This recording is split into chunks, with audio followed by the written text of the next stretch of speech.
بارەسڵاوتان لەوێ خۆشەویستان لە تەوەری یەکەمدا باس لە پێشەنگایەکی کتێب دەکەین. بەڕاستی بۆ گەشتان بە بواری جستەی ڕەنگە خۆمان گرنگی بە زۆر لایەن بدەین، بەڵام بۆ پێشکەوتن و پەرەدان بە توانەکانمان پێویست دەکا کە کتێب بەکاربهێنین وەکو خۆراکێک بۆ معریفەی خۆمان، بۆ ئەوی بتوانین تەنانەت لە هەموو زانستەکاندا پێویست دەکا کتێبی جیاجا بخوێنەوە. سەرەڕای ئەوەی کە پێشکەوتنێکی زۆر هەیە لە جیهاندا، بەڵام ئێستش کتێب بەیەکێ لە سەر چاوە هەرە باشەکاندا دەنرێ، بە تایبەتی لەناو چینی خوێنەوارە بۆ پەرەدان بەخۆیان پێویستە بگەڕێنەوە بۆ کتێبەکان. بۆی ئەنجامدانی ئەم پێشەنگایانە زۆر گرنگە. ئەمڕۆژ باس لە پێشەنگایەک دەکەین کە لە سۆران بەڕێوە دەچێت بە میوانداری زۆر بەڕێز مامۆستا ڕێباز عەزیزخان کە نووسەر و وەرگێڕە. مامۆستا سڵاوت لێ بێت، ئەگەر پێمان بڵێ کەی دەستی پێکردووە تاکەی بەردەوام دەبێت و لەکوێ ئەنجام درراوە؟ سڵاو لە بینەرانی کەناڵی ئاسمانی پێیان بەڕێزان، زۆر سپاسی کەناڵەکەتان دەکەین بۆ تەرخانکردنی تەوەرێکی بەرنامەکە بۆ پێشەنگای کتێب کە یەکەمین پێشەنگە لە زانکۆی سۆران بەڕێوە دەچێت. پێشەنگاکە بۆ ماوەی 3 ڕۆژ دەبێت بە بەشداری 11 دەستگای تاپەمەنی بە 5,000 ناونیشانی جیاواز. زۆر باشە مامۆستا، ئەگەر باز لە ئەو پێشانگای بکەی، ماوەی چەند ڕۆژە ئێوە دەستان کردەوە بەکردنەوەی ئەم پێشانگایەوە، ئامانجی سەرەکیتان چیە لەم پێشانگایەدا؟ ئەمە دووەمین ڕۆژی پێشانگاکەیە. ئاماژە پێشانگایەکە ئاشناکردنی قوتابیانە لە نزیکەوە بە سەرچاوەی زانست و زانیاری و کورتکردنەوەی ماوەی نێوان قوتابیان و سەرچاوەکانی زانیاریەکە یەکێک لە سەرچاو هەرە متمانە پێکراوەکان بریتە لە کتێب. بەڕاستی ئێستا کە قوتابیان لە ناو کۆمەڵگادا بۆ سەردەم چین توێژەکان فەرزی کیفایە بێ، ئەوە بۆ قوتابیان فەرزی عینە، بۆیە بە پێویستمان زانی ئەمە بکرێتە دەستپێکێک بۆ کردنەوەی شانگایەکی ساڵانە لە زانکۆی سۆران. لە ئێستادا وەک دەزانین خۆبارین ڕووی لە ناوچەکان کردووە، ئایا لە سۆرانیش بەم شێوەیەوە بەدەمەوە هاتنی خوێنەران و قوتابیان بە تایبەتی بۆ پێشەنگاکە چۆنە؟ خۆڵبارینەکە تا ئێستا بەردەوامە، بەدەمەوە هاتنی قوتابیان بە شێوەیەکی زۆر باشە. ئێستاش قوتابیان لە هۆڵەکانی خوێندنن، بەڵام پاش کەمێکی تر دەبینین زۆر بە سروپڕی دەڕژێنە سەر پێشەنگاکە و کڕینی کتێب و ئاوێتەبوون لەگەڵ پێشەنگاکە. زۆر باشە مامۆستا زێبار، ئێوە بۆچی لە کۆتایی خوێندنەی ئەم ساڵدا ئەم پێشەنگایەتان کردواتە بۆ لە ناوەڕازیان خۆ لە سەرەتای دەستپێکی خوێندندا دەستانە کرد بەکردنەوەی پێشەنگایە؟ هیچ کاتێک درەنگ نییە بۆ کاری لەو جۆرە. ئینشاڵڵا بۆ ساڵی ئایندا هەوڵ دەدەین لە سەرەتای یاخود لە ناوەڕاستی بەتایبەت مانگی دوو کە ئەو کات قوتابی سەرقاڵی بەتایبەت قوتابیانی پۆلی با بڵێین قۆناغی چوارەم سەرقاڵی ئامادەکردنی توێژینەوەکانیان دەبن، هەوڵ دەدەین لەو کاتە بکەینەوە. ئەو ساڵ هەچەندە کەمێک کاتەکەی درەنگ بوو، بەڵام هەر بە پێویستمان زانی بیکەینەوە، چونکە ئێمە با پێمان وانە بێ بە هاتنی وەرزی هاوین قوتابی پێویستە پشیوەر بگرێ، بەڵکو بە پێچەوانەوە ئێمە دیگامان وایە کە پێویستە قوتابی لە وەرزی هاوین بۆی ئامادە بکە، وەکو ئەڵێ پشتوویەکی ئامادەکارانە بێ بۆ ساڵی ئایندا. خوێندنەوە پەیوەست مامۆستا لە هەموو بوارەکان کتێبی لێیە؟ سەرەتا کۆتایی ساڵ بەڵێ لە سەردەم بوارەکان هیچ دەستگایەکی تاپەمەنی یعنی هێڵی سووری بۆ دادەنراوە. هەموو چیمی توێژەکان بەبێ جیاوازی، هەموو ڕەنگە جیاوازەکان ئەتوانن بەرهەمەکانی خۆیان لێرە نمایش بکەن و سەردەم چیمی توێژەکانی کۆمەڵگا بە قوتابیانی زانکۆشەوە ئەتوانن سەردانی پێشەنگاکە بکەن. چەند دەستگای چاپومەنی بەشداری کردەوە؟ چەند کتێب لەو پێشانگایەدا پێشکەش بە خوێنەران دەکرێت؟ 11 دەستگای چاپەمەنی لە پێشەنگایەکەدا بەشدارن. 11 دەستگای چاپەمەنی بەناوبانگ. من ناوەکانە لێرە نادەم بۆ ئەوەی نەبێتە با بڵێن مانگەشێکی بازرگانی بۆیان. هەموو چاپەمەنیە با بڵێن ناودارەکانی کوردستان پێدا بەشدارن. 5,000 ناونیشانی جیاواز لەم پێشەنگایەدا عەرز کراون. ئەو ناونیشانانەی کە قوتابی پێویستی پێیەتی بۆ نووسینی تێزی توێژینەوەکانیان و هەتا ئەو کتێبانش کە بەڕاستی قوتابیان پێویستە بیخوێننەوە بۆ وەڵامدانەوەی پرسیارگەلێک کە لە خەیاڵدانیاندا گەڵاڵە دەبێت. مامسا کەسانی کە زیاتر بەشداری پێشنگاکە دەکەن دێن بۆ کڕینی کتێب ئایا گەنجانن چینی خوێنەوارن یاخود هەمووان بەشداری دەکەن و بەدەمەوە هاتنی هاوڵاتیان هەیە بۆ ئەو پێشنگایە؟ دەمەوە هاتنی سەردەم چین توێژەکان هەیە بەڵام 2000 هەر گەنجانن لە پێشەنگن لە سەردەم بوارەکاندا لێرەش قوتابیان بە شێوەیەکی سڕوپڕ بەشداری پێشەنگاکە دەکەن بەتایبەت قوتابیانی زانکۆ. زۆر باشە مامۆستا سێبار دەمەوێت بزانم کە قوتابیان تا چەند گرنگی دەدەن بە کتێب خوێندنەوە وەکو ئاگادار بن لە ئێستادا دنیا بۆتە دنیای تەکنۆلۆژیا و سۆشیال میدیا و وەکو بە بەراورد بە ساڵانی ڕابردووتر قوتابیان و چینی خوێنەوار و کەسانی کە لە ڕابردوودا حەزیان بە کتێب خوێندنەوە هەبووە یعنی ئەو جیاوازیت دەبینرێت کە لە ئێستادا کەمتر هاوڵاتی خەڵک گرنگی دەدات بە کتێب خوێندنەوە. بە قەناعەتی من پێشکەوتنی تەکنۆلۆژیا لە سەردەمی هاوتەرەکدا نەبووە جێی بە کتێبی یان نەریتی لەق نەکردووە بەڵکو بەڕاستی ئەوە باری دارایی هاوڵاتیان کەمە کاریگەری هەبووە لەسەر کڕینی کتێب کە ئەو قوتابیەک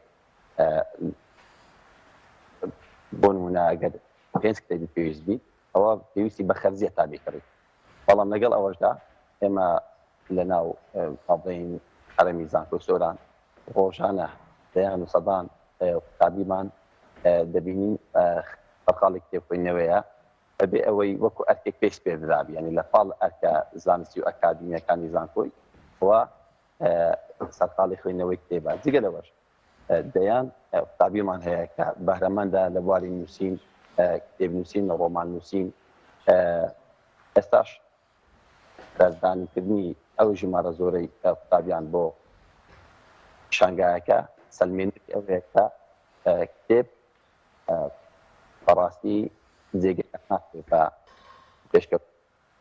زۆر باشە نرخەکان چۆنی داشکاندنتان کردو بۆ قوتابیان؟ ئەوە داشکاندنەکە لەلایەن دەستگاکان داوە داشکاندنەکە کراوە لەوێ لە پێشانگاکەدا؟ بەڵێ داشکانەکە کراوە تا 150 وە بەگوێرەی هەر دەستگاکە بۆ دەستگایەک تر داوە. زۆر باشە ئەوانی کە بەشداری دەکەن و سەردانی پێشنگاکە دەکەن تەنها لە سۆرانەوە یاخود کەسانی تر لە دەرەوەی ئێوەشەوە بەشداری دەکەین وەک دەزانین زۆر جار پێشنگاکان دەبێتە هۆکارێک بۆ ئەوی لە زۆربەی ناوچەکانەوە سەردان بکرێت و وەکو ئەوەی کە ئێوە تێبینیتان کردوێت زیاتر لە چی بوارێکە سەردانیکەران حەزیان لە خوێندنەوەیە؟ وەک سەرجەم بوارەکان با بڵێین بەبێ جیاوازی ئێمە لایەنگ وەکو زانکۆ با بڵێن شخصی خۆم لایەنگیری هیچ بوارێک نین یان با بڵێن ژیریز بوارێک ناکەن لە سەر تای بواری کرد بەڵام وەک هەمیشە وەکەوەی کە سەیرەکەین بواری ئاینی تایبەت کتێبەکان پەیوەست بە ئاین پیرۆزی ئیسلام لە سەروی ئەو کتێباوەنەوە دێن کە داواکراون لە شانگای بە سەردانکەران لە سەردان شارشەکانی ئیدارەی سەردەکتۆرات بێت بە تایبەت مامۆستایان قوتابیان هەتا کاربەدەستانی بەشدارێکی پڕیان هەبووە.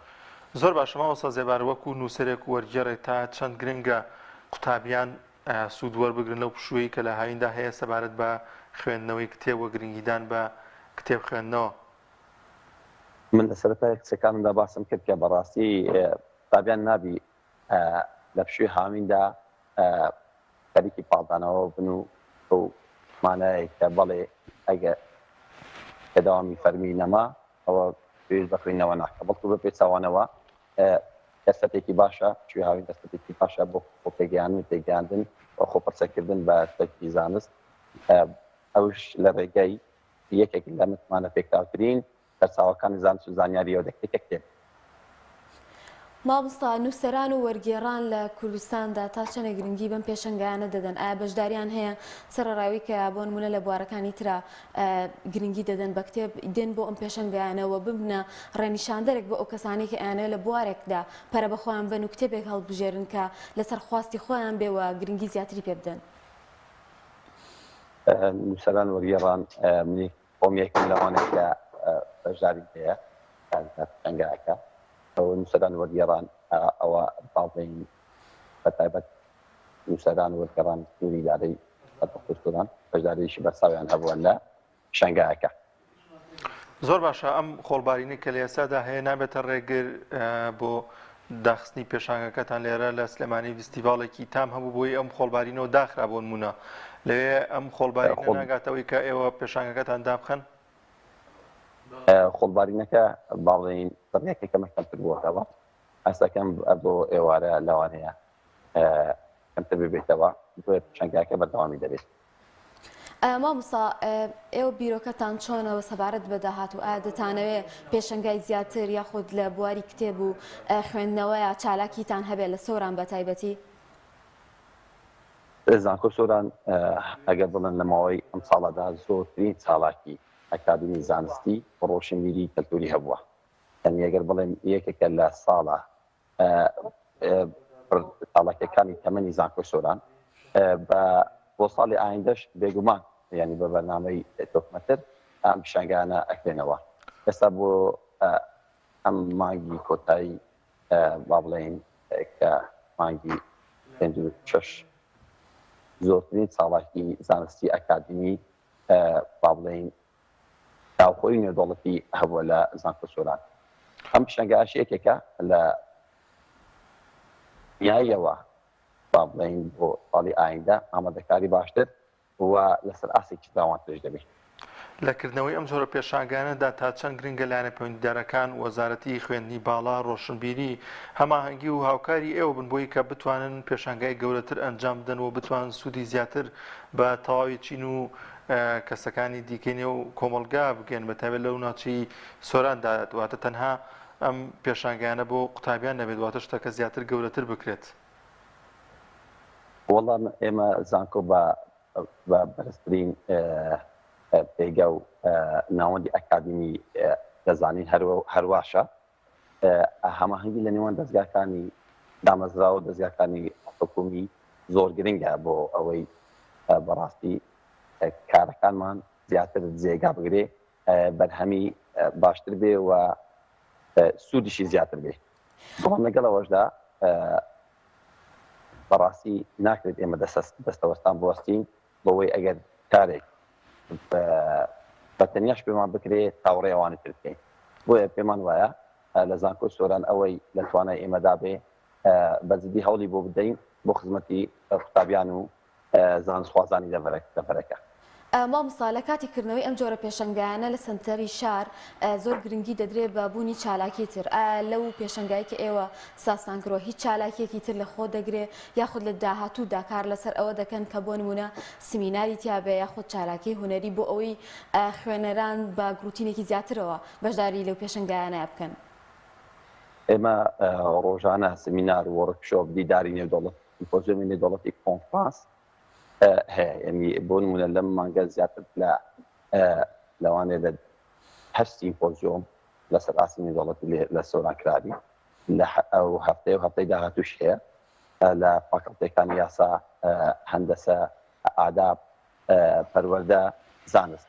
یعنی با بڵێن وەرکشۆپ. بەڵام سەبارەت بە پیشەنگایەکە ئەوە تەنها بریتە لە ئاشناکردنی قوتابیان بە با بڵێن بەرچاوەکانی زانست و زانیاری متمانە پێکراوە کە بەڕاستی ئێمە ئەمانەوێت لە پیشەنگایەکە سەرنجی قوتابیان لەسەر کتێبەکان بێ نەپڕژێنە سەر شتەکانی. زۆر باشە، زۆر سپاس بۆ بەڕێز مامۆستا زێبەر عەزیز خان. سپاس کە میوانی بەرنامەکەمان بوویت و ئەم دەرفەتت بێمە بەخشی. هیوادارین سوودی هەبێ بۆ ئەوانی کە لە سۆراندا دەنیشن بۆ ئەوەی سوود لەم جۆرە پێشەنگایانە وەربگرن چونکە هەلێکی باشە و سەرەڕای خۆڵبارینەش ڕەنگە تۆزەگرتمان هەبێ بەڵام بە بەشداری لەم جۆرە پێشەنگایانە بکەین کە زۆر سوودی هەیە.